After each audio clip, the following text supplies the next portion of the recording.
Halo semuanya. Hari ini, saya ingin berbicara tentang pilihan yang kita hadapi dalam hidup.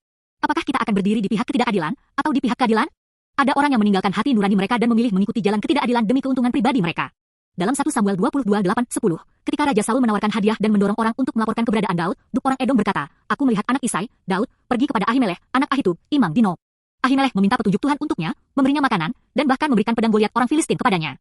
Beberapa orang, seperti Duk, benar-benar membuang hati nurani mereka dan mengejar ketidakadilan. Mereka mengikuti siapa saja yang menawarkan sesuatu kepada mereka, hanya peduli pada keuntungan pribadi mereka. Raja Saul, yang gelisah ingin menyingkirkan Daud, menawarkan hadiah dan menghasut orang untuk bertindak. Saat itulah Duk maju ke depan. Dia sudah melihat Daud pergi ke imam dan diam-diam mengamati, menunggu saat yang tepat untuk melaporkannya. Di mata Duk, Daud hanyalah seorang buronan, seseorang yang tidak penting. Dia melihat ini sebagai kesempatan emas untuk mendapatkan sesuatu dengan mengkhianatinya. Dipenuhi dengan ketidakadilan, Duk senang bisa mendapatkan kesempatan untuk melapor kepada Saul. Karena satu tuduhan dari orang yang tidak adil, Daud yang tidak bersalah menjadi buronan, dan para imam yang menolongnya difitnah dan dianggap bersalah, meskipun mereka tidak melakukan kesalahan apapun. Semua ini dimulai dari satu orang yang tidak adil. Orang-orang yang tidak adil, seperti Saul dan Duk, bekerja sama. Mereka tidak peduli jika kehidupan orang lain hancur. Mereka tidak peduli dengan penderitaan orang lain, mereka hanya fokus pada bagaimana mereka bisa menghancurkan dan memfitnah orang lain demi keuntungan mereka sendiri. Pikirkan tentang Yesus. Dia sama sekali tidak berdosa, tetapi dia dituduh secara salah berkali-kali. Ketika dia berbicara, ada orang yang hanya mendengarkan untuk mencari kesalahannya. Ketika dia menyembuhkan orang lumpuh atau membebaskan orang yang kerasukan setan, mereka tidak menyaksikannya dengan kagum, mereka menyaksikannya untuk menuduhnya.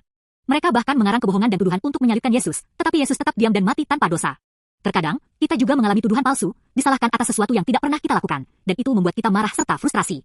Kadang-kadang, rasanya seperti ada orang seperti Duk yang mengintai, siap untuk menusuk kita dari belakang, membuat kita takut. Orang-orang yang berbuat tidak adil bersekongkol untuk menyerang, tetapi mereka tidak menyadari bahwa pada akhirnya, mereka menghancurkan diri mereka sendiri. Ketika Anda menghadapi situasi seperti itu, jangan takut. Yesus memberi kita kekuatan dan memimpin kita menuju kemenangan.